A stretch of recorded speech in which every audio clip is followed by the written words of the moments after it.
hindi ako nakakatulog. Matagal tulog. Tapos, ito, laging nangalay, matagal na panahon. Ito, hindi problema pagtulog, tapos ito. Sige, Nangalay lagi. upo ka rito. Ganito yan. Pangkaraniwan yan sa umiidad, yung parang tulog na Magmula dito pangangalay niya. Sige yan, madali lang yan eh. Pero yung sinasabi ni tatay, hindi na raw siya nakakatulog. Pangkaraniwan, minsan din, yung umiidad parang tulog manok na lang. Konting kaluskos ng langgam, gising. Tapos wala na, hindi na makatulog, hindi na makabalik sa pagtulog. Isa sa naging problema, ang pinaka-problem ito. Pinaantok ako, pag nangalay ito, hindi na makatulog. Okay, sige, yan ayusin natin. Oo. Pero yun nga, marami nang pumunta yan sa akin yung ibang matatanda, nakakausap ko. Parang tulog manok na lang. Konting nagising na, wala na. Wala na, talagang ang hirap nang bumalik. Nakatulog ka ng kalating oras, may nag-istorbo sa'yo, may dumapong kung ano man. Wala na, ang hirap ng ganun na. Pero anong sagot doon? Siyempre, baka sabihin, wala nang solusyon.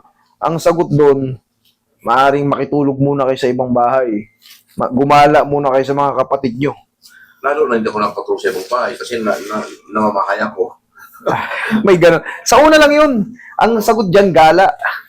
Gala. Kunyari, yung mga kapatid nyo na hindi nyo nakikita, kailangan kasi may mabago yung kakwento, yung sa isip nyo.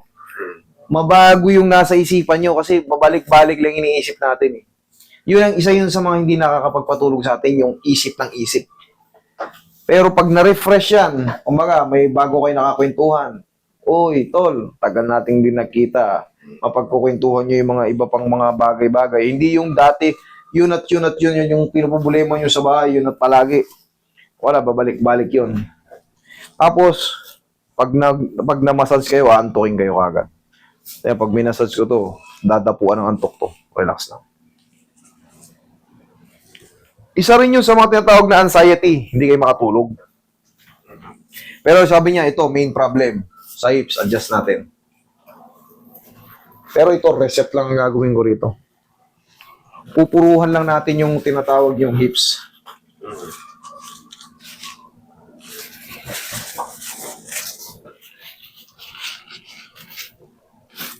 Tay, tihaya ka tayo.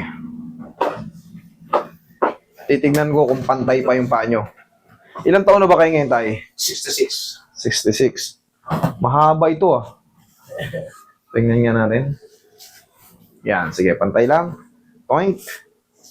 Yan mahaba nga Bakit kaya?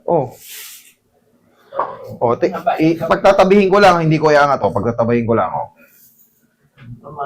Mahaba ng konti ito. Ito yung may problema? Opo. Okay, mahaba ng konti ito. Okay. Anakin natin itong maigsi. Pero kahit itong mahaba, hahatakin ko rin to. Tignan nyo. Angat kasi yan. Pag angat niyan, kasi matitibay yung mga tinatawag natin mga ligaments at tendons dyan. Baka nawala sa alay ng mga paghakbang. Ayan tignan nyo Sumobra pa nga sumobra pa to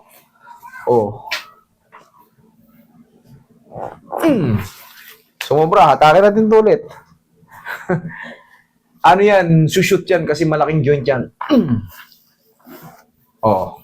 Yan, pantay na. Tignan nyo. Ayan, tignan nyo. Hindi ko inaad. Isang daliri. Paano mga yun? Pantay na. Di ba? Tay. Tagilid. Saan? Sige, kahit saan. Kahit saan.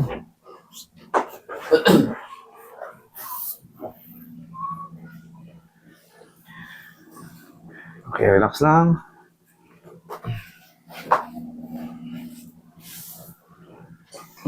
Kabilang side.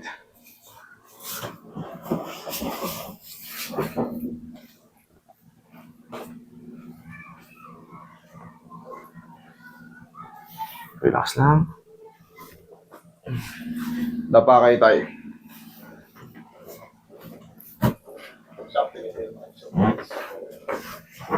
Baba po kayo.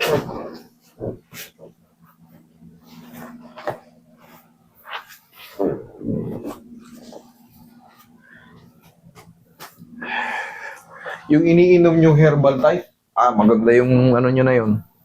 Mix na yun. Okay yun. Pampahaba ng buhay yun. Yung ginagawa mo sa mga anak ko. Very good.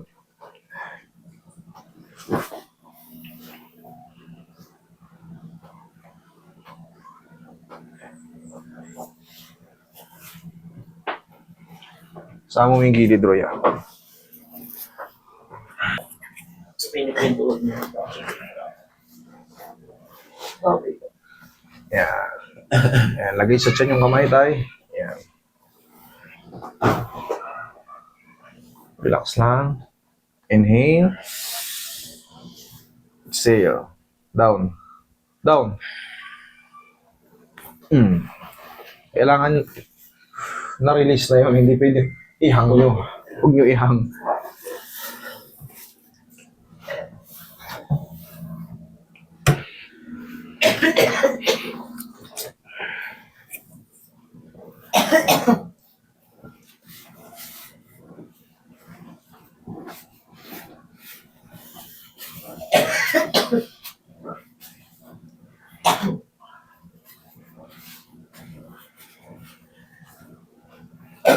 Sa akin, ako lagi. Mag-ano kayo ng kamay, sa kamay nyo, tapos amuyin nyo. Hintayin nyo. Sige, i-rub nyo. I-rub nyo. Tapos yan. Sige, rub nyo muna. Rub. Yan. Ano yun mo? Para kahit paano guminhawa yung paghinga nyo.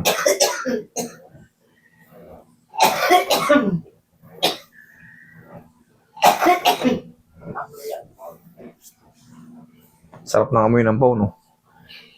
Parang nakakaluwag ng ano. Pag naubo kayo, inom lang kayo tubig. Tubig yung sagot. Pwede ba may uminom ng malamig na tubig? Walang problema. Walang problema. Tsaka, ang sikreto para mawala yung ubo nyo, lalo kung matutulog kayo, ubo kayo ng ubo. Uminom kayo ng malamig. Di ba aling bukas na kayo magkita ng ubo, kaysa naman hindi kayo makatulog. Ako, ganun ginagawa ko. Ubo ko ng ubo. Hindi ako makatulog. Madaling araw na. Iniinom ako ng malamig na tubig, tanggal yung ubo. O, nakatulog ako. Bukas na lang ulit kami magkita. Okay, tayo po.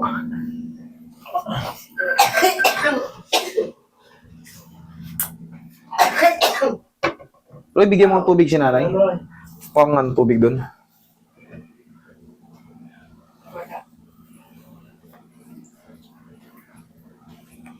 Yung tubig si nanay. Lagyan mo yung yellow. Nawala? Wala. Walang bawal sa mga tubig-tubig. Huwag lang yung maligo. Huwag lang yung maligo. Yung mga iniinom-inom, wala yan. Mainit ang pakiramdam natin sa loob. Hindi yan totoong susuot yung labig na, no? Hindi. Pero kung naligo kayo or nag-swimming kayo, sigurado. Kasi papasok yung lamig mo. Oo, papasok talaga. Pero yung iniinom natin na tubig, napakainit ng sikmura natin, loob natin. Kaya na, inom kayo tubig. Ano yung inuubo? Okay yan. Paano kayo natuto mag-ilot?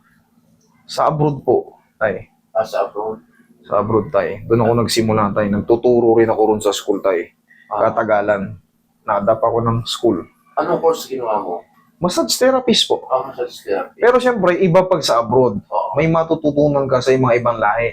Siyempre, nagtuturo sa ibang lahi. Ma-adapt mo yun sa kanila. Oo. Yun ang ano. Yun ang kahalagahan ng ano. Parang ka lang nagko-construction. Oo. Nag-construction ka sa abroad. Oo. Doon, makahawa ka ng mga heavy equipments na kakaiba. Matutunan mo. Dito, hindi ganun lang. Oo. Asaro. Pico. Yung tinatawag yung pag maghahalo ka ng simento, doon may mga machine, ginagano lang yung simento, ni-spray. Oo. Yun yung, di ba, pag nakakahawak tayo ng ano, mga sasakyan din sa abroad, ang dami natin ganun din yung, kumbaga, iba matutunan mo kasi ibang hindi Pilipino eh. Oo. Ma-adapt mo yung ngayon yun. Oo. Yun ang nangyari, tay. Maganda doon ka natuto. Doon din tayo natuto. Ito yung papel natin. Para paano nung kanina maligs eh. Oo. Oh. Komportable naman. Pag nakahiga na ako, maya-maya, ito na nangangalay na. O ngayon, di obserbahan mo ngayon. Oo, yan. Hanggang dito, parang pag nahiga ako, Ano yun, yung inoperahan? hindi. Ay, yung inoperahan.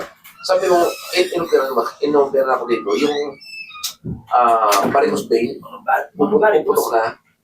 Ayun, pinopera ko. Yung pula dito, hanggang dito, pinutulyo, tapos sinumutan parang simulit.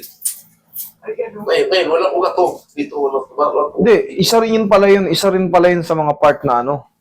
Kasi tandaan nyo, pag less na yung ano, mangangalay talaga.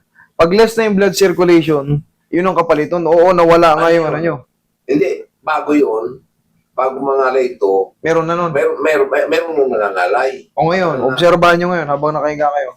Ganda yung pakiramdam nyo, lalo sumakit. Ngayon, wala. Okay lang po, okay pakiramdam ko. Okay, sige. Thank you, Tay. Ngayon, iingat kayo sa inyong paglalakbay. Malayo-layo pa kayo. Ha? Yan ang masama.